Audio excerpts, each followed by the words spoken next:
Well, vaping is on the rise in young people. The Louisiana Campaign for Tobacco-Free Living says vapes are the most popular tobacco product. Well, Gabby Ballou joins us now with more on the detrimental effects. Gabby?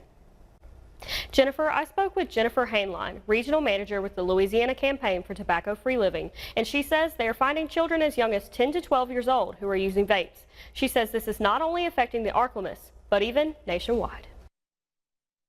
Because of the impact of vapes on their lungs, they had to drop out of the sport entirely and could not go on a track scholarship to college. Jennifer Hainline, regional manager for the Louisiana Campaign for Tobacco-Free Living, has worked with many students who have had negative and lasting impacts on their physical and mental health due to them using vapes or e-cigarettes. Hainline says these devices have many harmful chemicals, including nicotine and other items. We're also finding heavy metals. We're also finding carcinogens like benzene and things that are detrimental to the health of the individual using them. In a report done by Well Ahead Louisiana, data from the Louisiana Youth Tobacco Survey shows almost 1 in 5 middle schoolers and almost 1 in 3 high schoolers currently vape. Plus, the data shows 29% of youth are more likely to get vapes from gas stations than from other sources. Hainline says some of the children try vaping because of peer pressure or curiosity. When I talk to youth, there's several issues that they identify, and one of the main ones is stress and anxiety.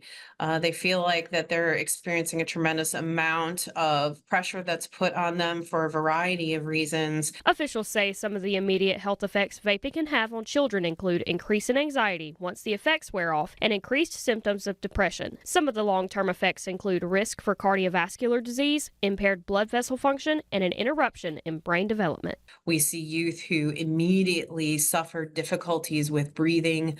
And so a lot of athletes have started vaping thinking it wasn't unhealthy, and it compromises their ability to perform in the sport that is what was stressing them out in the first place. Hainline says school districts have learned to recognize the signs of using vapes and confiscating devices from students. Plus, she says it's best to talk with the student to find out how they can help to free them from addiction. Have them meet with a counselor, find out what's going on, what kind of resources we can plug them into to get more emotional support and to help also with the addiction side of it.